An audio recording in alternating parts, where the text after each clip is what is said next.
Сәлеметсіздер ме оқушылар? Біздің бүгінгі тақырыбымыз Ерлан Жүніс. Менің атым тәуелсіздік өлеңі.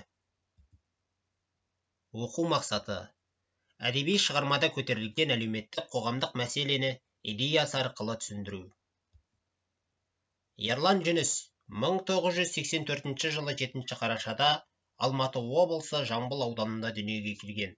Мұхаммед Қайдар Дулати атындағы Тараз мемлекеттік университетінің әлем тілдері факультетін тәмамдаған. 2001 жылы жыр перзент тұңғыш жинағы жарық көрген. Сондай-ақ киелі түндердің дұғасы, қауас, қаусар, үміт жырлары, энтелехия, арманшыл таңның бұлттары кітаптарының авторы. Ерлан дарын мемлекеттік жастар сыйлығының және халықаралық шабыт фестивалінің гран-приі әрі президент кубогының иегері. Мағынаны тана. Оқушылар, оқулығымыздың 166 бетінде менің атым тәуелсіздік өлеңі берілген. Сол өлеңді барлығымыз оқимыз және толық мәтінмен танысамыз. Соң келесі тапсырмаларға жауап береміз. Бірінші тапсырма: тәуелсіздік дегенді қалай түсінесіңдер? Біздің еліміз тәуелсіздігін қашан алды? Сұрақтардың жауабын дәптерге жазамыз. Дескриптор өз пікірін жазады, сұраққа жауап жазады.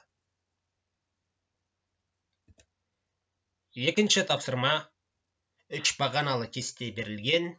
Өлеңнен үзінді, автордың айтпақ болған ойы, өз пікіріңіз.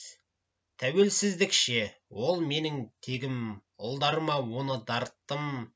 Тәуелсіздік мен, ол менің асқақ аңызым. Болмысы ол ұлдың өзіңнен туған жарық күн. Осы үзіндіде автордың айтпақ болған ойын анықтайсыздар және келесі бағанада өз пікіріңізді нақты дәлелмен жазасыздар. Дескриптор автордың ойын толық жеткізеді, өз пікірін нақты жазады. Рефлексия. Бағдаршам. Бағдаршамның қызыл түсін таңдасаңыз, сабаққа түсінбедім, маған әлі қайталау жұмыстары қажет. Сары түсін таңдасаңыз, тапсырмаларды жартылай орындадым, белсенділік таныттым. Жасыл түсін таңдасаңыз, сабақ маған ұнады, тапсырмаларды толық орындадым.